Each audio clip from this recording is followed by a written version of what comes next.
हम लोग lesson carry कर रहे हैं अभी मैट्रिसेस।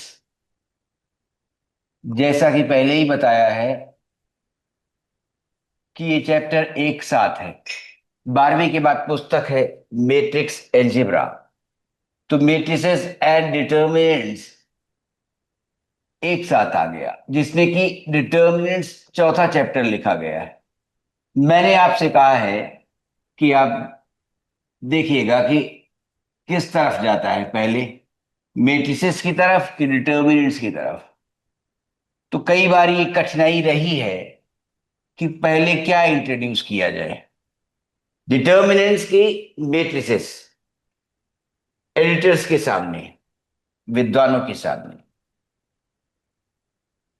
तो पाठ अलग अलग कर दिए जब, तो थोड़ा ट्रिवियल हो गया। मैट्रिसेस 10 मिनट आगे बढ़ते हैं व्याख्यान करते हुए, तो बारी डिटर्मिनेंट की आ जाती है। और उस समय केवल परिभाषा देकर आगे निकलना थोड़ा कमजोर करता है विषय को। तो कई बार ऐसा लगता है कि मैट्रिसेस में जैसे ही डिटर्मिनेंट डिफाइन करते हैं, तो इवैल्यूएशन और प्रॉपर्टीज को लेकर बातचीत तुरंत कर लेनी चाहिए, ऐसा लगता है। लेकिन फिर भी कई बार दिशा उधर नहीं मिलती व्याख्यान के मध्य में, तो मैट्रिसेस चलता रहता है। वो सिचुएशनल है कि कौन सा एग्जाम्पल लेकर काम शुरू किया है, इस पर बात थी। तो एलजेब्रा शुरू कर रहे हैं मैट्रिक्स की ही, उसी में बीच में अगर दिशा मिली तो डिटर्मिनेंट्स आएगा बीच में। तो गेम थ्योरी जैसा सब्जेक्ट है, और डिटर्मिनेंट्स की इवैल्यूएशन के लिए, प्रूविंग्स के लिए, आइडेंटिटीज की हम एलजेब्रा लिख सकेंगे, सवालों का आनंद उठा सकेंगे। तो देखिए जरा, नॉन होमोजीनियस सिस्टम ले रहे हैं दो वेरिएबल्स के लिए, जैसे, या तीन का ही ले लिया जाए। A11 x, A12 x, y, दूसरा वेरिएबल y, और तीसरा वेरिएबल आया z। यहां पर हम पसंद कर रहे हैं B1 कांस्टेंट। तो जब भी कांस्टेंट टर्म आता है, उस समय सिस्टम नॉन होमोजीनियस बन जाता है। होमोजीनियस का क्या मतलब निकालेंगे? सभी टर्म्स की डिग्री यदि सेम निकल जाए, तब होमोजीनियस। ये वर्ड अभी डिफरेंशियल इक्वेशन में फिर से इस्तेमाल होगा, homogeneous differential equations, how to solve those equations in calculus.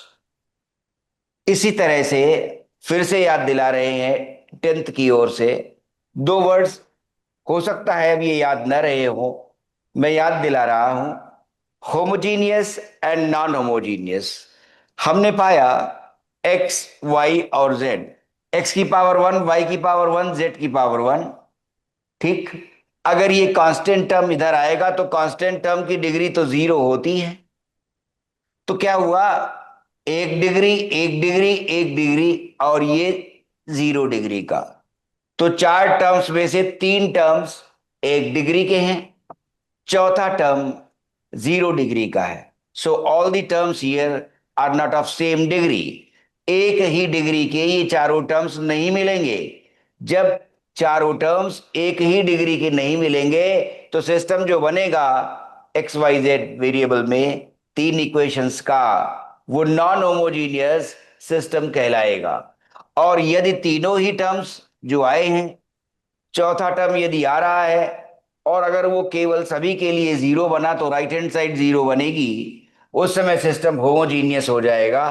तो एक छोटा सा परिचय किसका? दो वर्ड्स का लिख लीजिएगा दिमाग में पहले, कि अगर हम ये लिख देते हैं क्या, A1 x B1 y plus C1 is equal to 0, A2 x plus B2Y plus C2 is equal to 0। ये सिस्टम कैसा है? नॉन होमोजीनियस सिस्टम कहलाता है। नॉन होमोजीनियस सिस्टम क्यों कहलाता है? जो ये तीसरा टर्म आया है कांस्टेंट टर्म, उसकी डिग्री 0 मानी जाती है और एक्स और वाई की डिग्री 1 है। So all three terms here are not of same degree. ये तीनों एक डिग्री के नहीं हैं, इसलिए सिस्टम कहलाता है नॉन होमोजीनियस। होमो एक समान आएगा, ठीक है, होमोजीनियस। और अगर ऐसा हो, आपने टेंथ में ऐसी इक्वेशंस देखी थी, ठीक है, non homogeneous system of linear equations in two variables, non homogeneous system of linear equations in two variables x and y. इसी जगह ये भी परिचय ले लें। क्यों? ट्वेल्थ क्लास में दोनों ही सिस्टम्स को लेकर आगे काम किया गया है, और जब ट्वेल्थ पास करते हैं तो ऑपरेशंस रिसर्च में से लीनियर प्रोग्रामिंग बुक के रूप में आ जाती है। बुक के रूप में आ जाती है तो एक्स वाई जेड अब सिस्टम और आगे बढ़ जाता है। तो हम उस समय होमोजीनियस और नॉन होमोजीनियस सिस्टम्स दोनों इस्तेमाल कर रहे होते हैं पूरी किताब में, ठीक है। आइए फिर, अगर ऐसा होता a1x plus B1y is equal to 0 और a2x plus B2y is equal to 0, इस सिस्टम में हम क्या देख रहे हैं? We are having two terms and third term if transposed on left hand side as 0, it will be 0. No need to express that on the left hand side, ठीक है, इसको लेफ्ट हैंड साइड में express करने की जरूरत नहीं रह गई। क्यों? जीरो तो यहां था, उसके साथ कांस्टेंट टर्म और है, तो जीरो के अलावा कांस्टेंट टर्म यहां है ही नहीं। तो ऐसे में क्या हुआ कि ये दोनों टर्म्स जो आए हैं इक्वेशन में सेम डिग्री के हो गए। X to the power 1 y to the power 1, x to the power 1 y to the power 1। So all the terms here are of same degree. Therefore, this system of equations in two variables x and y is known as homogeneous system of linear equations in two variables. इसको कह रहे हैं homogeneous system। तो अब वापस चलते हैं जहां से शुरू किया था उदाहरण। ये टेंथ के दो नाम फिर से परिचित कराए हैं, ठीक है, तो इन्हें ध्यान रखिएगा कब होमोजीनियस है और कब होमोजीनियस नहीं माना जाता। होमोजीनियस सिस्टम ये है, क्या है? हर टर्म की डिग्री सेम है। Homogeneous system of linear equations, linear equations in again two variables. अब वहां पर उदाहरण लिया है तीन वेरिएबल्स का, a11x a12y a13z is equal to b1। अब जब तीन वेरिएबल हैं तो तीसरी इक्वेशन सिस्टम में जरूर रहेगी लगभग, भले ही उसमें एक वेरिएबल हो या ना हो, ठीक है। अब a21 दूसरी इक्वेशन शुरू हुई, a21x a22y a23z is equal to b2। अब आया तीसरी इक्वेशन a31x। अब इस एल्जेब्रा का परिचय देने जा रहे हैं कि किस तरह की एल्जेब्रा होगी, उसका स्वरूप कैसा होगा, हम क्यों पढ़ें, हम क्यों जाने, हम क्यों पढ़ें, हम क्यों जाने इस एल्जेब्रा को, क्या फायदा होने वाला है, ठीक है। तो इस छोटी छोटी स्थिति में ये सब नहीं सोचते कभी, इससे फायदा क्या? ऐसे तो कोई सोच ले अरे आजकल पढ़ाई लिखाई करके नौकरी नहीं मिलती, तो कह रहे हैं कि अरे क्यों पढ़ें, ये सब मत सोचिए, ठीक है। हाँ, a31x a32y and a33z is equal to b3। we are having non-homogeneous system of linear equations in three variables x, y, z. Now, if there exist some rules or a set of algebra to transform this system of non-homogeneous equations like this, say a x is equal to b, अगर ऐसा हो कि कोई algebra ऐसे set of rules को लेकर आए जो इस सिस्टम को ऐसे ट्रांसफॉर्म कर दे, बस वहां से मैट्रिक्स एल्जेब्रा के नियम कानून शुरू हो जाएंगे। अगर टेंथ याद करें तो दो वेरिएबल्स की इक्वेशन आसानी से आपको याद होगा, एलिमिनेशन मेथड के ही दो तरीके थे, by substitution and by equating the coefficients of one of the variables. दो में से किसी एक वेरिएबल के कोफिशिएंट्स इक्वेट कर लेते थे या सब्स्टिट्यूशन कर देते थे। एलिमिनेशन के हमारे पास दो यही मेथड थे। लेकिन जब तीन वेरिएबल होंगे तो ये तो काम बड़ा कठिन हो जाएगा, जो टेंथ में किया करते थे। क्या? एलिमिनेशन। तीन वेरिएबल है, अब कैसे वेरिएबल्स में कोफिशिएंट्स इक्वेट किए जाए, कैसे सब्स्टिट्यूशन किया जाए। तो ये तीन वेरिएबल्स जब आ जाएंगे तो साफ नजर आ रहा है कि टेंथ काम नहीं आएगा।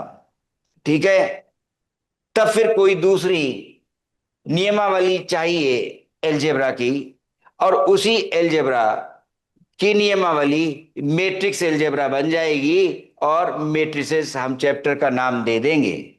तो ए क्या है? ए हमने किसके लिए लिखा होगा? कैपिटल एक्स हमने किसके लिए लिखा होगा? और कैपिटल बी। लीजिए, परिचय हो चुका है इस बात का कि matrix is a rectangular form of an arrangement in the form of rows and columns, more precisely, on which certain operations, addition, subtraction, multiplication, but not division, are defined in a special way.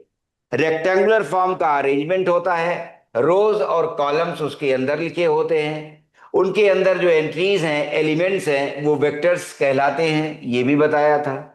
अब ऐसे rectangular arrangement पर जो box में enclose की जाती हैं entries, special operations जो ordinary operations थे एल्जेब्रा के, addition, subtraction and multiplication, are in this algebra defined in a special way. वो स्पेशल वे में यहां डिफाइन किए जाएंगे। जैसे मैट्रिक्स का जोड़ना इंट्रोड्यूस कर रहे थे, तो फिर से वापस आएंगे और एक परिचय मैट्रिक्स एल्जेब्रा का फंडामेंटल लेवल पर इंट्रोडक्शन में शुरुआत दिए दे रहे हैं। सवाल ही सवाल है, थेरी ज्यादा है नहीं देखी जाए तो।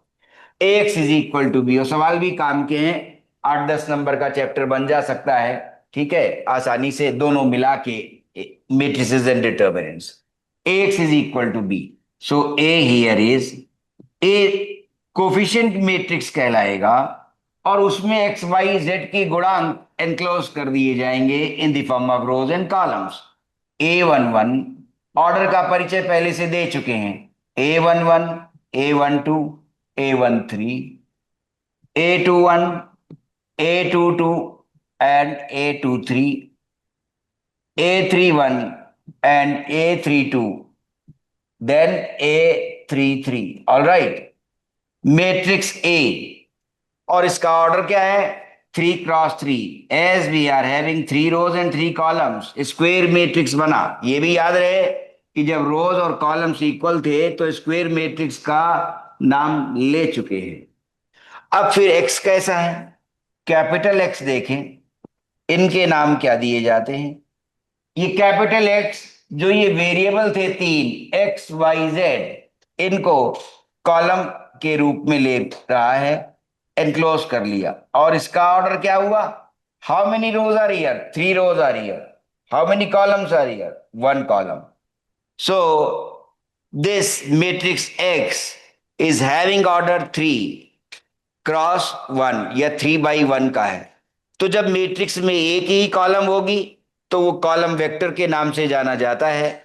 जब मैट्रिक्स में एक ही रो होगी तब उसे रो वेक्टर के रूप में जानते हैं। ठीक है, ये कॉलम वेक्टर, और अगर एक ही रो मिलेगी तो रो वेक्टर कहलाती है। ठीक है, एक कॉलम, तो उस कॉलम में एक्स वाई जेड लिखे जाते हैं।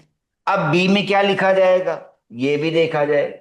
And B is equal to, again column vector ही है यहां भी, बी में ये जो कांस्टेंट टर्म्स थे वो लिखे जाते हैं B1, B2 और B3। तो मन में ये अब प्रश्न उठेगा, तो क्या कोई ऐसी अलजेब्रा है जो इन कोफिशिएंट्स को इस मैट्रिक्स X से मल्टीप्लाई कर दे और मल्टीप्लाई करके B1, B2 और B3 दे दे? आश्चर्यजनक। टेंथ में तो ऐसा कुछ नहीं दिखा था। टेंथ में तो बड़ी टीडियस अलजेब्रा अगर किसी को लगी हो तो वो भी आश्चर्य की बात नहीं है। वो सोच रहा होगा एलिमिनेशन करना था, मुझे दोनों ही कठिन से लगते थे। कैसे? इक्वेटिंग द कोफिशिएंट्स, ठीक है, और क्या, बाई सब्स्टिट्यूशन। कोई कहता है नहीं, मुझे तो रियलाइज हो गया था ये कि इक्वेटिंग द कोफिशिएंट्स, गुणांकों को बराबर करके इक्वेशंस को सॉल्व करने का जो तरीका था वो ज्यादा इजी था, जल्दी निकल आता था आंसर। ऐसे तो जब मैट्रिक्स का ये परिचय दिया कि capital A matrix of order 3 by 3 encloses the entries which are the coefficients of x y z. X y z के जो गुणांक हैं उनके एक्स वाई जेड के जो गुणांक हैं उन्हीं गुणांकों को एनक्लोज कर रहा है मैट्रिक्स से।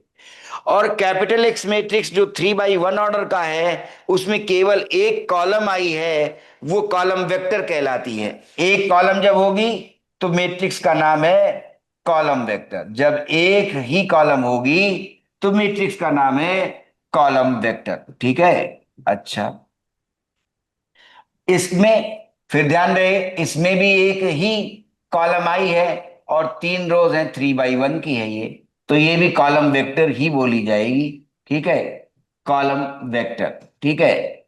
जब एक रो या एक कॉलम होती है तब मैट्रिक्स को मैट्रिक्स के नाम से बोलने की जगह कॉलम वेक्टर या रो वेक्टर बोलना आसान हो जाता है। तो रो वेक्टर से भी परिचित करा दे रहे हैं। अगर कोई मैट्रिक्स एग्जांपल ऐसा लिखा है कि suppose P has been written as like this, U V and W, तो इस मैट्रिक्स में हम क्या पा रहे हैं, एक रो है और 3 कॉलम है। तो जब ऐसा मैट्रिक्स मिलता है एक रो वाला, ये इंपॉर्टेंट नहीं है कि कितनी कॉलम्स हैं, दो भी हो सकती हैं। एक कॉलम वाला, ये इंपॉर्टेंट नहीं है कि 3 रोज, 2 रो भी हो सकती है, ठीक है, क्लियर। तो ये क्या होगा, रो वेक्टर कहलाता है। और ध्यान रहे, जब मैट्रिक्स के अंदर एक ही एलिमेंट होगा तो एक रो और एक कॉलम बनेगी तो 1 by 1 का कहलाएगा, रो वेक्टर कहलाता है ऐसा। तो ये परिचय दिया और यहां पर एक जिज्ञासा उत्पन्न की है, इनसाइट, वो क्या, कि क्या ऐसे भी रूल्स हैं अलजेब्रा में? क्या, कैसे?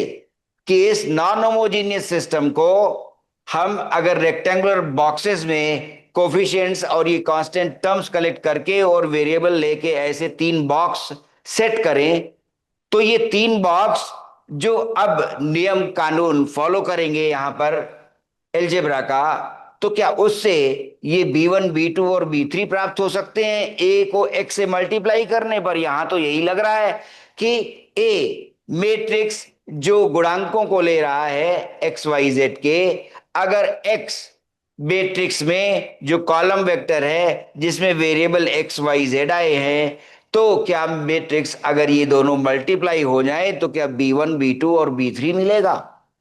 किसी के मन में एक और जिज्ञासा आई होगी कि अच्छा, तो फिर अगर एक्स मैट्रिक्स कोई पता कर लेता होगा, अगर किसी को एक्स मैट्रिक्स पता चल जाता होगा, तो इसका मतलब है कि वो एक्स वाई जेड की वैल्यू उसे मिल गई।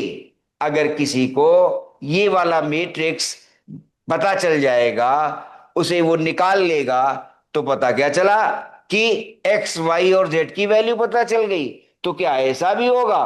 तो क्या ऐसा भी होगा? तो किसी के मन में ये बात जरूर आई होगी क्या, अच्छा, तो फिर कह जरूर रहे हैं कि स्पेशल अलजेब्रा है, अभी तक जो अलजेब्रा सीखी थी वैसी नहीं है।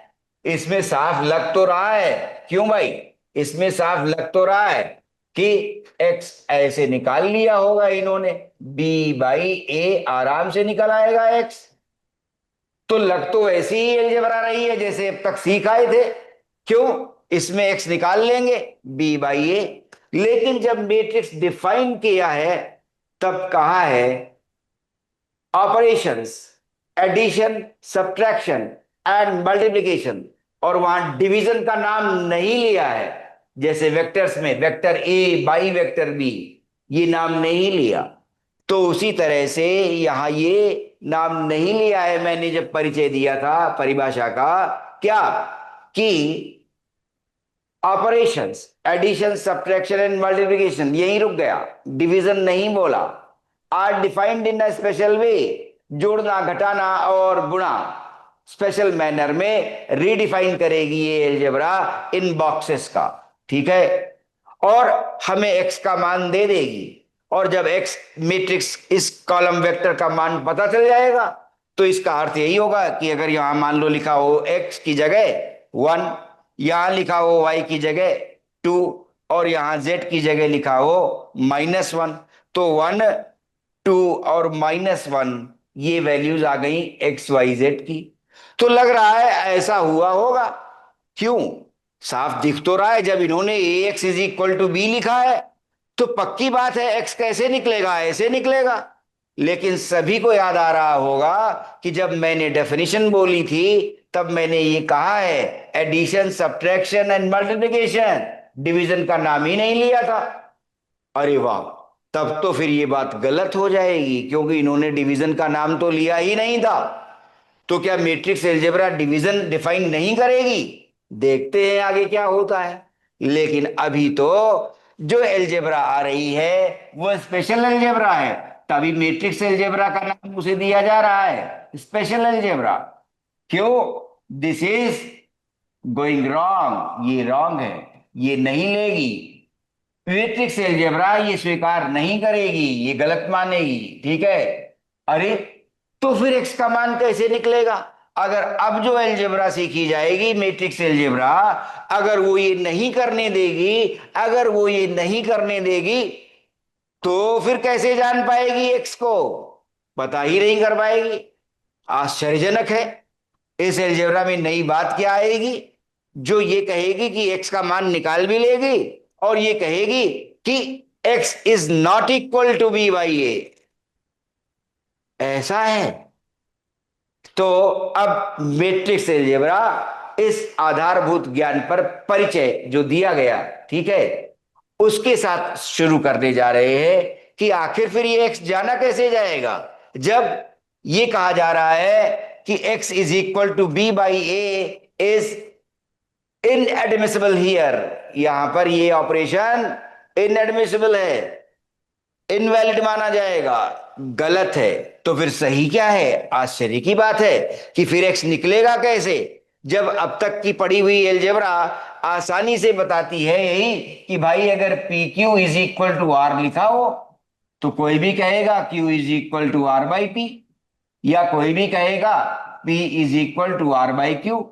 तो अभी तक तो अलजेब्रा में यही लिखते आए और ये करेक्ट था, और अब मैट्रिक्स अलजेब्रा क्या इतनी पावरफुल बनेगी क्या कि इसे गलत कह देगी, हाँ, इसे मान्यता नहीं दे रही है, किसको, x is equal to B by A को मान्यता नहीं दे रही है और इसे स्वीकार कर रही है, A x is equal to B को मान्यता है, इसकी परिभाषा है। तभी तो कहा ना कि ए क्या है, जो गुणांकों को ले रहा है मैट्रिक्स A11 A12 A13, और जो कांस्टेंट्स को ले रहा है वो मैट्रिक्स बी है, और जो वेरिएबल एक्स वाई जेड को कॉलम वेक्टर के रूप में ले रहा है वो मैट्रिक्स एक्स है। क्लियर, ये बात समझ में आई, ओके।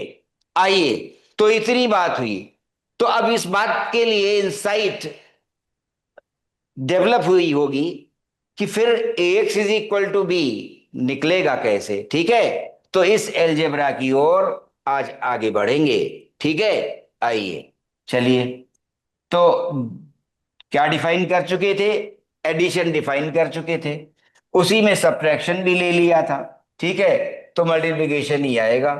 तो अब एलजेब्रा में एक बार रिकॉल कर लें कि एडिशन सब्ट्रैक्शन क्या था, रिकॉल कर रहे हैं, एडिशन एंड सब्ट्रैक्शन, ठीक है, एडिशन एंड सब्ट्रैक्शन क्या था, देखें, ए प्लस बी चाहिए, तो ए अगर एम बाई एन ऑर्डर का है तो बी भी m/n ऑर्डर का ही होना चाहिए।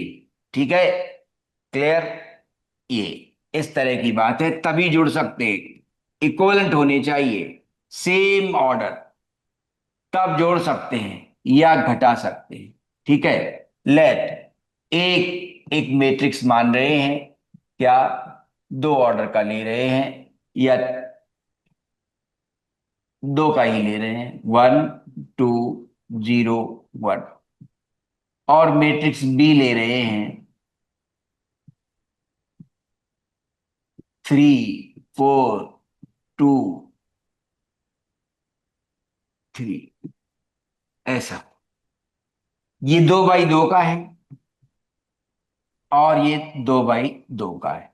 ऑर्डर क्या हमने देखा, सेम ऑर्डर है, तो हम जोड़ सकते हैं और घटा सकते हैं। करस्पॉन्डिंग एलिमेंट्स, अब जनरलाइज कर दें डेफिनेशन। अगर ए मैट्रिक्स हमने आपको बताया, उसकी कोई एंट्री ए आई जे से लिखी जाती है, और ए आई जे क्या है, element lying in the ith row and jth column.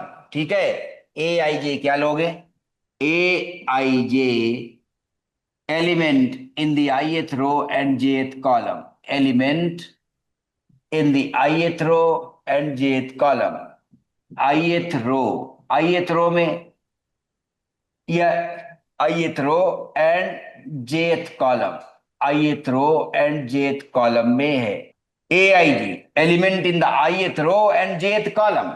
माने अगर मुझे कहना हो A12, ठीक है, तो A12 पहली रो और दूसरी कॉलम, तो A12 इसका नाम आएगा। ये पहली रो है और दूसरी कॉलम है ना? ये एलिमेंट किसका है, पहली रो का और दूसरी कॉलम का, तो इसको A12 का नाम दिया जाएगा। ठीक है, A12 element in the first row and second column, first row and second column, ठीक है, उसका एलिमेंट है ये। ठीक है, तो ये कहा m/n का। ठीक है, अब जनरल रूल निकाल रहे हैं, और बी हमने ऐसे डिनोट किया है, B/ij m/n का। तो फिर a प्लस बी क्या डिफाइन करेगा, करस्पॉन्डिंग एलिमेंट्स जुड़ेंगे, 1 और 3, 2 और 4, 0 और 2, 1 एंड 3। तो मतलब ith रो और jth एलिमेंट जो है, ith रो और jth कॉलम का जो एलिमेंट है, वो ith रो और jth कॉलम के एलिमेंट से ही जुड़ सकेगा। A12 B12 से ही जुड़ पाएगा, A12 B12 के साथ ही जुड़ पाएगा।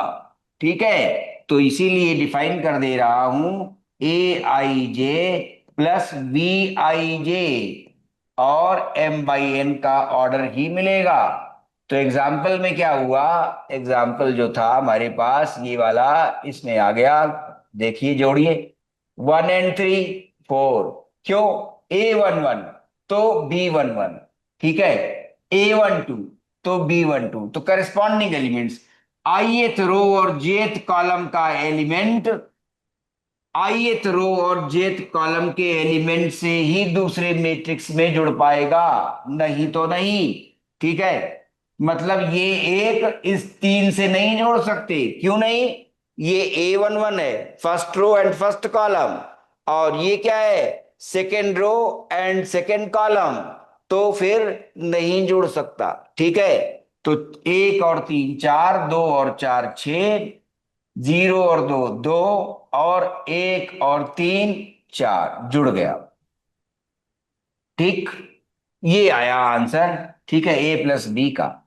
अगर a-b लिखते तो फिर से देखिए, अगर ये लिखते तो माइनस, अब यहां भी माइनस आ जाता, तो 1 से 3, 1 से 3 घटा, a-b है ना, तो 1 से 3 घटा तो -2, और 2 से 4 घटा, ठीक है, 1 से 3 घटा -2, 2 से 4 घटा -2, 0 से 2 घटा -2, ठीक है, और 1 से 3 घटा -2, इस तरह से ए माइनस बी आ गया। तो ये हुआ मैट्रिक्स का जोड़ घटाना। अब सवाल की अच्छी स्थिति जो बनेगी वो गुणा से ही बनेगी। जोड़ना घटाना तो बड़ी सरल बात दिखी कि करस्पॉन्डिंग एलिमेंट्स जुड़ेंगे और घटेंगे। कब? जब दोनों ही मैट्रिक्स सेम ऑर्डर के हों। अगर सेम ऑर्डर के नहीं होंगे तो उनका जोड़ना या घटाना डिफाइंड नहीं रहेगा। ठीक है, क्लियर? क्यों? अगर ऑर्डर अलग अलग होंगे तो करस्पॉन्डिंग एलिमेंट्स एक मैट्रिक्स के दूसरे मैट्रिक्स में अपना करस्पॉन्डिंग एलिमेंट ढूंढ नहीं पाएंगे, वो मिलेगा नहीं। मान लो यहां पर अभी तीसरी कॉलम होती तो यहां पर तीसरी कॉलम है नहीं, तो यहां से कौन सा एलिमेंट उठाएंगे जो यहां तीसरी कॉलम से जोड़ पाएंगे एलिमेंट से? है ही नहीं। तो पता चलता कि अगर यहां पर तीसरी कॉलम होती 2/3 का ये मैट्रिक्स होता तो फिर क्या इसमें जोड़ पाते? नहीं जोड़ पाते, क्योंकि इसके तीसरे कॉलम के जो एलिमेंट्स आते उनके करस्पॉन्डिंग एलिमेंट्स हमें मैट्रिक्स ए में तीसरी कॉलम में मिलते ही नहीं। क्यों? मैट्रिक्स ए में दो ही कॉलम है। ठीक है, ये चीज हुई। तो जोड़ना घटाना डिफाइन हो गया। अब चले कि A x is equal to B जो दिखाई दिया था, A x is equal to B जो दिखाई दिया था, ये तो साफ कह रहा है कि ए एक्स में मल्टीप्लाई हुआ है। लेकिन मल्टीप्लिकेशन भी बड़ा स्पेशल है। जो कहा गया था स्पेशल अलजेब्रा कही गई ना, are defined in a special way. तो A x is equal to B, A को एक्स से मल्टीप्लाई किया गया है। अभी जब मैट्रिक्स मल्टीप्लिकेशन सीखेंगे तो स्पेशल क्या है? आश्चर्यजनक। ठीक, कॉमन अलजेब्रा में स्मॉल ए बी कहें या बी ए कहें, पी क्यू कहें या क्यू पी कहें, एक ही मतलब है। लेकिन मैट्रिक्स अलजेब्रा में एक ही मतलब नहीं निकल रहा है। किसका? ए एक्स का और एक्स ए का। ए एक्स का और एक्स ए का एक ही मतलब नहीं निकलेगा मैट्रिक्स अलजेब्रा में। इसको क्या कहते हैं? A is pre multiplied to x. अगर कोई एक्स ए लिखता तब कहते A is post multiplied to x. तो मल्टीप्लिकेशन काफी स्पेशल बन जाएगा। ठीक है, साधारण वाला अब तक जो गुणा सीखा है किसमें? अरिथमेटिक में, कॉमन अलजेब्रा में और वेक्टर अलजेब्रा में, वो गुणा अब काम नहीं आएगा। क्यों? यहां पर वर्ड लिया जा रहा है कौन सा? A has been pre multiplied to X, A X. और अगर कोई एक्स ए लिखता तब कहते A is post multiplied to x. तो इसका मतलब है, ये पता चल रहा है कि ए एक्स और एक्स ए इसका मतलब बराबर नहीं होता मैट्रिक्स अलजेब्रा में। ए एक्स और एक्स ए क्या बराबर नहीं निकलेगा मैट्रिक्स अलजेब्रा में? तभी तो ये कह रहे हैं क्या कि A is pre multiplied to X. और जब ये एक्स ए लिखेंगे तब कहेंगे A is post multiplied to X. इसका मतलब है अंतर होता होगा। तभी तो ये बात लाई जा रही है कि A is pre multiplied to X. सीधे क्यों नहीं समझ लिया जाता कि ये तो ए एक्स है जो एक्स ए जैसा ही है? लेकिन मैट्रिक्स अलजेब्रा ये अलाउ नहीं करेगी। तो यहां पर आया कि मल्टीप्लिकेशन स्पेशल मैनर में मैट्रिक्स अलजेब्रा में डिफाइन करना पड़ेगा। जोड़ घटाना स्पेशल जितना है वो दिखा चुके। अब मैट्रिक्स मल्टीप्लिकेशन की ओर आ रहे हैं। क्यों? A x is equal to B में ये दिखा है कि ए एक्स का मल्टीप्लिकेशन हो रहा है, लेकिन थोड़ा कॉमन अलजेब्रा से भेद है कि ये मैट्रिक्स अलजेब्रा ये मानने जा रही है कि ए प्री मल्टीप्लाइड टू एक्स। वो एक्स कहने नहीं जा रही आसानी से।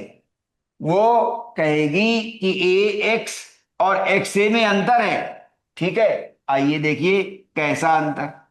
ठीक, तो अब आया मल्टीप्लिकेशन मैट्रिसेस एंड डिटर्मिनेंट्स में। अब हम आए मल्टीप्लिकेशन किसका? मैट्रिसेस का। ठीक है, तो मल्टीप्लिकेशन ले रहे हैं प्रोडक्ट ऑफ मल्टी। ठीक है, प्रोडक्ट लेंगे मल्टीप्लिकेशन ऑफ मैट्रिसेस। तो मल्टीप्लिकेशन कैसे डिफाइन करें? ठीक है, आइए कब हम मल्टीप्लाई कर पाएंगे, कब नहीं मल्टीप्लाई कर पाएंगे। जोड़ घटाने में तो आसान लगा, करस्पॉन्डिंग एलिमेंट जोड़ने घटाने हैं तो ऑर्डर सेम होना चाहिए। क्या मैट्रिक्स मल्टीप्लिकेशन में जो एडिशन सब्ट्रैक्शन में बात सुनी है, क्या वही रिपीट कर देंगे कि अगर दो मैट्रिसेस के ऑर्डर सेम होंगे तभी भाई मल्टीप्लाई कर पाएंगे, नहीं तो नहीं मल्टीप्लाई कर पाएंगे? नहीं, ऐसा नहीं है, कुछ और स्पेशल है। क्या स्पेशल है देखिए जरा। अगर हम कहेंगे कि ए बी, ये एक प्रोडक्ट लेना है, और ये प्रोडक्ट में डिफाइन कैसे किया जा रहा है, ऐसे डिफाइन किया जा रहा है, A is pre multiplied to B, A is pre multiplied to B. तो मल्टीप्लिकेशन कैसे डिफाइन होगा आगे आ रहा है, और इस डेफिनेशन के बाद सवाल थोड़ा शुरू कर देंगे। A is pre multiplied to X, ठीक है, A is pre multiplied to B, X नहीं है बी है। अब अगर ऐसा है, if this product is well defined, ठीक है, इफ दिस प्रोडक्ट एग्जिस्ट, अगर ये एग्जिस्ट करता है, ठीक है, और यू में से वेल डिफाइंड, अगर ये वेल डिफाइंड है तो क्या होगा? तब पहली बात तो यही कह दे कि अगर ये प्रोडक्ट एग्जिस्ट करता है, then we say A and B are conformable matrices, A and B are, अगर इनका गुणा परिभाषित हो और हो जाए, तब हम कहेंगे ए और बी आर कंफर्मेबल मैट्रिसेस। ठीक है, क्या कहते हैं? Confirmable matrices. मीनिंग देखिएगा फिर से, कंफर्मेबल, ठीक है, एफ आई मत लिख दीजिएगा, स्पेलिंग यही बनाइएगा, ध्यान रखिए, conformable, F I R M नहीं, ठीक है, कंफर्मेबल मैट्रिसेस, ये वाला। तो अगर दो मैट्रिसेस का मल्टीप्लिकेशन पॉसिबल है और वो एग्जिस्ट करता है, तो उन मैट्रिसेस को कंफर्मेबल मैट्रिसेस कहा जाता है। तो अब ये पॉसिबल कैसे हो कि प्रोडक्ट एग्जिस्ट करे?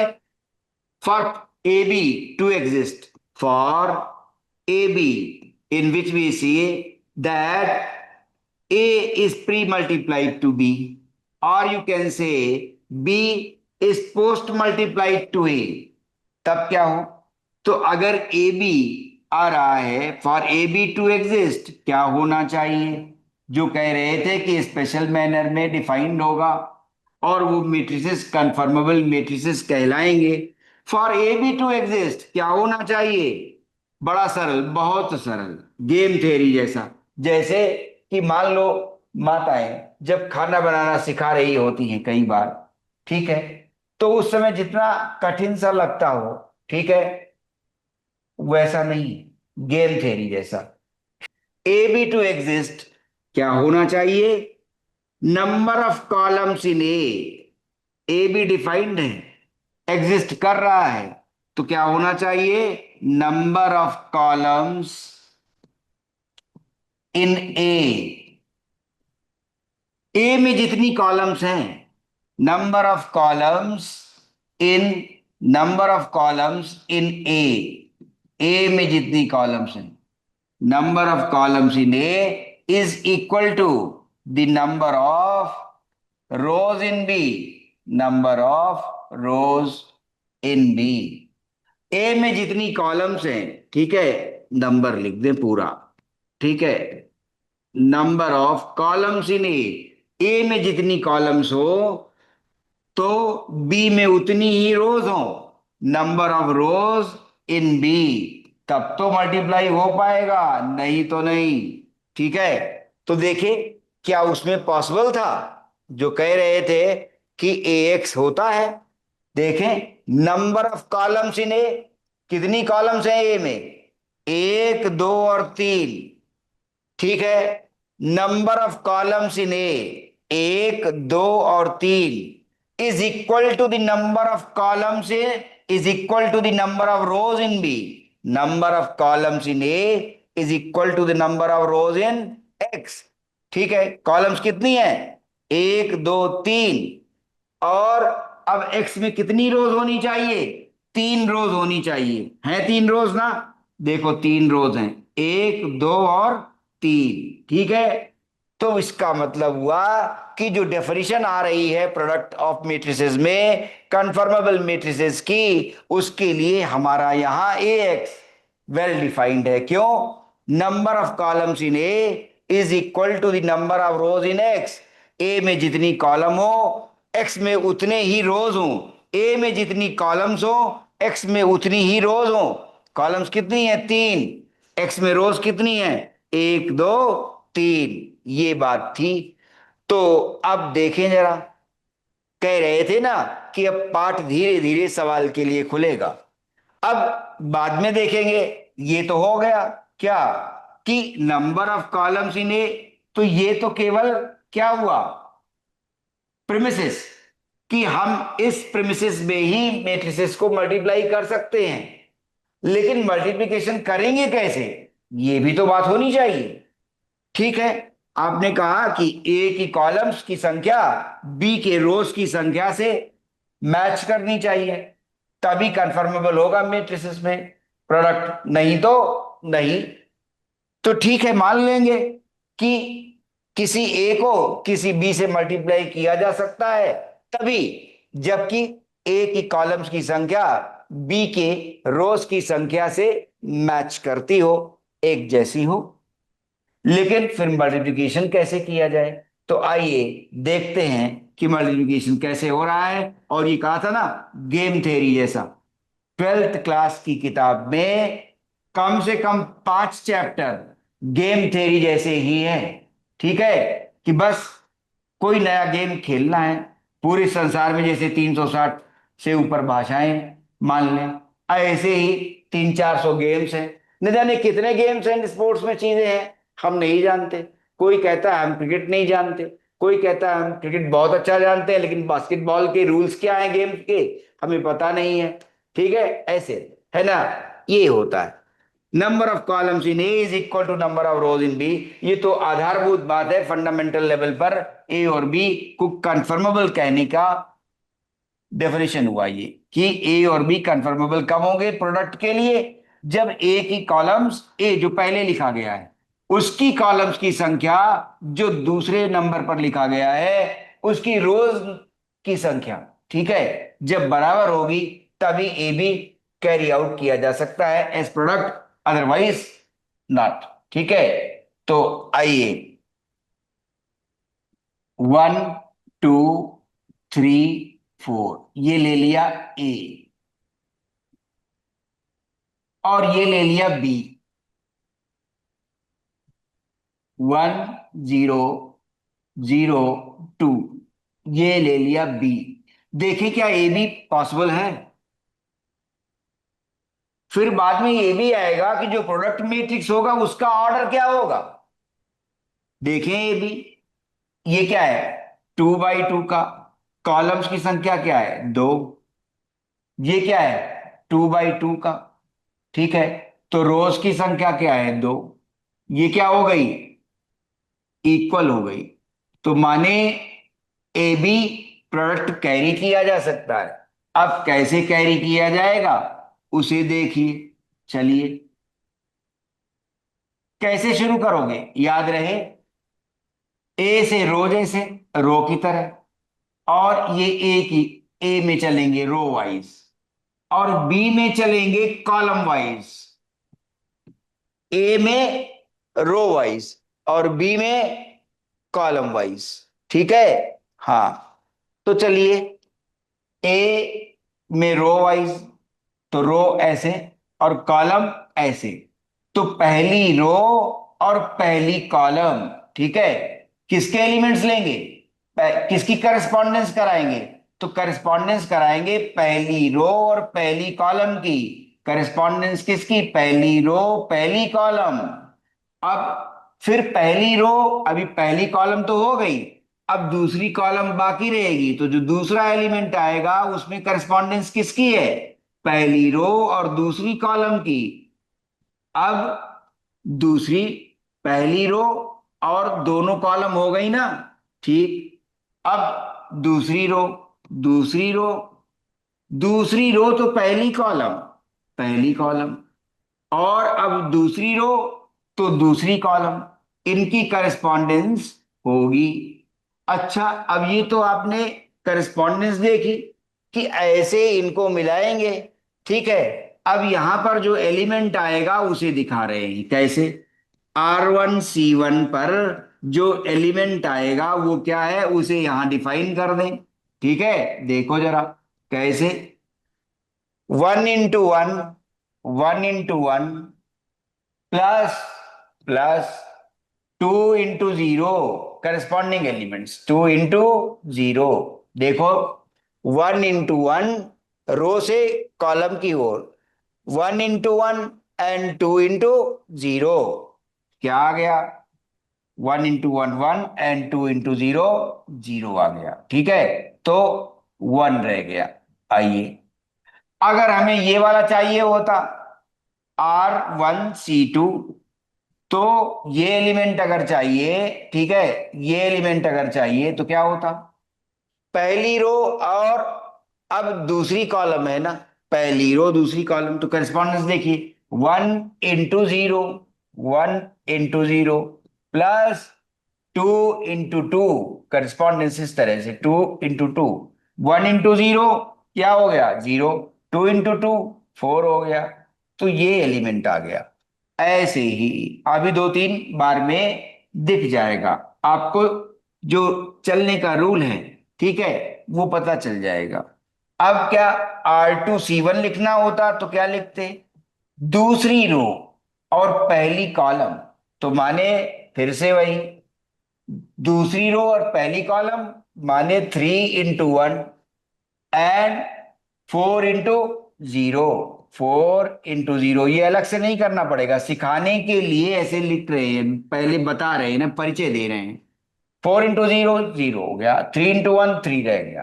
ठीक है, फिर R2C2 का एलिमेंट बचा, दूसरी रो और दूसरी कॉलम, दूसरी रो और दूसरी कॉलम, दूसरी रो और दूसरी कॉलम, पहली कॉलम का एंट्री हो चुका। अब दूसरी रो और दूसरी कॉलम, तो क्या आया? 3 into 0 प्लस 4 into 2, कितना हो गया? ये 0 और ये 8, ठीक है, 8 आ गया। तो अब जरा एंट्रीज ले हम, क्या कहेंगे?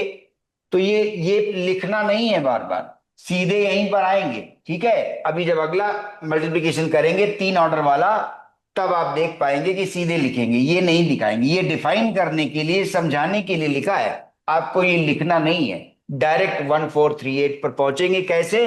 1 into 1 1, 2 into 0 0, सो 1 into 1 1, तो 1 + 0 1 आ गया। ठीक है, और उसके बाद फिर 4 आया, ये वाला 4 आया था, 4 लिख लिया। ये वाला 3 आया था, 3 लिख लिया। ये वाला 8 आया था, तो 8 लिख लिया। तो देखो, ये दोनों मैट्रिक्स मल्टीप्लाई हो गए और नई एंट्रीज हैं 1438, 1234 मल्टीप्लाई टू 1002 मैट्रिक्स बी। तो क्या आंसर आ रहा है? 1438। अब कोई ये भी सोच सकता है कि जैसे इन मैट्रिसेस के ऑर्डर थे, मल्टीप्लिकेशन के लिए जरूरी था कि number of columns in A is equal to number of rows in B, तो जो प्रोडक्ट मैट्रिक्स आता है उसका ऑर्डर क्या होगा? तो एक नंबर में एग्जाम में बोर्ड के ये प्रश्न इंपॉर्टेंट रहता है कि जो प्रोडक्ट मैट्रिक्स होगा उसका ऑर्डर क्या होता है। तो देखें जरा, कितनी रोज और कितनी कॉलम्स बनेंगी ये देखा जाए। तो एक होता अगर ए किसका, M/N का, तो बी उसमें क्या होना चाहिए, ये भी सोचो। Columns in A is equal to the number of rows in B, तो ये N/P का हुआ। ठीक है, ऐसे मल्टीप्लाई हो जाएंगे ना ये, देखो हो जाएंगे। क्यों हो जाएंगे? ए की कॉलम्स कितनी है? N, और बी की रोज कितनी है? N, इसलिए ए बी मल्टीप्लाई हो जाएगा, डिफाइंड है। लेकिन अब ए बी का ऑर्डर क्या है, इसे भी देखना पड़ेगा। हम ये देखेंगे कि ए बी का ऑर्डर क्या है। तो हम देख पा रहे हैं, हम कहां तक गए? पहली रो, दूसरी रो, तीसरी रो, ठीक है। तो पता चला क्या इसकी जितनी रोज हैं वो तो सारी कंसिडर करनी ही पड़ेंगी, पहली रो, दूसरी रो। अब दूसरी रो के बाद हमने तीसरी रो क्यों नहीं लिखी है? क्योंकि ए में तीसरी रो है ही नहीं। ठीक है, तो तीसरी रो की शुरुआत कैसे करते? तो पता चला क्या, यहीं पर रुक गया कि जितनी रोज हैं उसमें, प्रोडक्ट मैट्रिक्स में उतनी ही रोज बन पाएंगी। अब देखें, कॉलम्स की संख्या किससे ली जा रही है? तो हमने पहले तो प्रोडक्ट एग्जिस्ट करे उसको इससे और इससे देखा था। अब इसके बाद जो प्रोडक्ट मैट्रिक्स आया है उसका ऑर्डर चाहिए कि उसका ऑर्डर क्या बनता है। तो उसमें रोज तो उतनी ही बनती हैं जितनी ए में होती हैं, और कॉलम्स कितनी बनती हैं ये देख लिया जाए। तो हमने क्या किया, पहली रो उठाई थी, पहली कॉलम दूसरी कॉलम अगर तीसरी कॉलम होती तो उससे भी मल्टीप्लाई करना पड़ता। आर वन को तीसरी कॉलम से मल्टीप्लाई करना पड़ जाता, चौथी कॉलम होती तो उससे मल्टीप्लाई करना पड़ जाता। तो ऐसे फिर कॉलम्स बढ़नी शुरू हो जाती ना, पहली कॉलम दूसरी कॉलम। तो दूसरी कॉलम पर रुक गए, तीसरी कॉलम क्यों नहीं ले सके? क्योंकि पहली रो पहली कॉलम, पहली रो दूसरी कॉलम, और तीसरी कॉलम है ही नहीं बी में। तो फिर तीसरी कॉलम आए कहां से प्रोडक्ट मैट्रिक्स में? नहीं आएगी। तो कॉलम की संख्या हमें बी से मिला करती है, और वो बी में कॉलम की संख्या क्या है, पी। तो प्रोडक्ट मैट्रिक्स का ऑर्डर कैसे बनता है? यदि ए एम बाई एन का हो और बी एन बाई पी का रहना ही चाहिए, क्योंकि कॉलम्स की संख्या ए के बी के रोज की संख्या से मैच करनी चाहिए, वो हो रहा है। तो अब जब ए बी प्रोडक्ट आएगा तो उसका ऑर्डर क्या होगा, एम बाई पी। तो माने ये जो बचे थे इधर वाले, यही ऑर्डर दे देते हैं। और वो क्या है देखो, 2/2। और हमारे पास जो प्रोडक्ट मैट्रिक्स है वो 2/2 का ही है। हमारे पास जो प्रोडक्ट मैट्रिक्स है वो 2/2 का है। तो याद रहे, एक नंबर का ऑब्जेक्टिव प्रश्न रहता है बोर्ड एग्जाम में कि अगर ए और बी मल्टीप्लाई किए जा रहे हैं किसी ऑर्डर के, अगर कंफर्मेबल मैट्रिसेस हैं तो प्रोडक्ट मैट्रिक्स का ऑर्डर क्या होगा। तो अगर ए का ऑर्डर है एम बाई एन और बी का ऑर्डर है एन बाई पी, तो ए बी का ऑर्डर होगा एम बाई पी। फिर याद रहे, अगर ए का ऑर्डर एम बाई एन है और बी का ऑर्डर एन बाई पी है, तो ए बी का ऑर्डर एम बाई पी होगा। तो ऑर्डर भी दे दिया, कंफर्मेबल मैट्रिसेस का परिचय हो गया। अब हम आसानी से मैट्रिक्स मल्टीप्लिकेशन सवालों के लिए आगे बढ़ा सकते हैं, एक्सरसाइज उठा सकते हैं। तो वहां से अब प्रश्नावली से मैं आपको मैट्रिक्स मल्टीप्लाई करके दिखाऊंगा। आप एक दो सवालों के साथ मेरे ही साथ रेस्ट करिएगा, मैं आपको सवाल करके दिखाऊंगा, ठीक है। उसके बाद फिर आपको सवाल दूंगा, तब आप आराम से डिस्कशन करते हुए मल्टीप्लाई करिएगा मैट्रिसेस को, ठीक है। तो ये बात याद रहे अच्छी तरह से, क्या कि अगर ए एम बाई एन का है तो बी एन बाई पी का ही होना चाहिए। क्यों?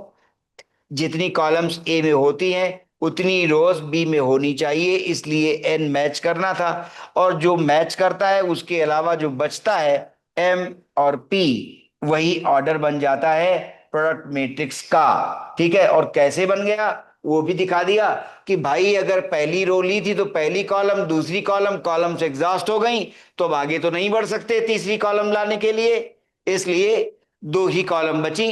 तो दो कॉलम थी और पहली रो और दूसरी रो, तो पहली रो तो मल्टीप्लाई कर चुके दोनों कॉलम्स में, अब अभी दूसरी रो पर शुरू कर रहे हैं। अब तीसरी कॉल रो क्यों नहीं शुरू कर पाए?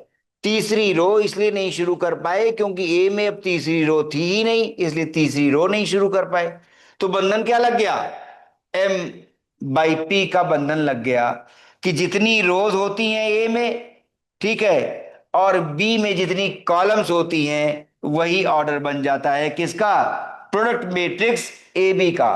प्रोडक्ट मैट्रिक्स ए बी का ऑर्डर क्या बनता है, ए में जितनी रोज होती हैं और बी में जितनी कॉलम्स होती हैं। फिर सुनो, प्रोडक्ट मैट्रिक्स ए बी का, प्रोडक्ट मैट्रिक्स ए बी का ऑर्डर क्या बनता है, ए में जितनी रोज होती हैं और बी में जितनी कॉलम्स होती हैं, वो प्रोडक्ट मैट्रिक्स का ऑर्डर बन जाता है, ठीक है। मैट्रिक्स मल्टीप्लिकेशन की, और वहां से उठा रहे हैं। देखिए 3.2 में पहला मैट्रिक्स मल्टीप्लिकेशन का कंटेंट मिल रहा है, एक्सरसाइज 3.2। आइए चलिए पहले मल्टीप्लाई करते हैं। कौन सा? तीसरा सवाल है। आप एक जन बोलेंगे कौन सा पहले मल्टीप्लाई करें? तीसरा। ओके, आइए तीसरा मल्टीप्लाई करने को कहा है। आइए देखिए, 1 - 2, 2 और 3, उसके बाद 1 2 3, 1 2 और 3, 2 3 1, 2 3 1। तो पहले ऑर्डर देखिए, इसका ऑर्डर 2/2, इसका ऑर्डर कितनी रोज है? 2। और कितनी कॉलम्स हैं? 3 कॉलम्स हैं। देखिए जरा, नंबर ऑफ कॉलम्स इन ए, चलो इसका नाम रख दें ए और इसका नाम रख दें B. Number of columns in A should be equal to the number of rows in B. इसकी नंबर कॉलम की इसके रोज की संख्या से मिलनी चाहिए। अरे वाह, सेम है।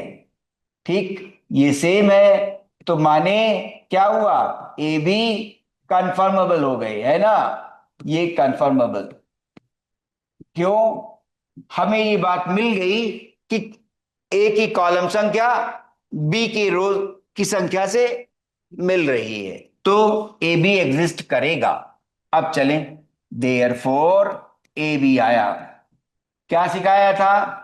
पहली रो, रो वाइज देखो, याद रहे फिर से, रो और फिर कॉलम, ऐसे चलोगे, रो कॉलम, पहली रो पहली कॉलम, 1 × 1 1, -2 × 2, ठीक, -4 हो गया एलिमेंट। ठीक, आइए पहली रो दूसरी कॉलम, ठीक है, 1 × 2 2, -2 × 3 -6, ठीक, पहली रो तीसरी कॉलम, 1 × 3 3, एंड -2 × 1 -2। तो पहली रो पहली कॉलम दूसरी कॉलम तीसरी कॉलम, सब कॉलम खत्म।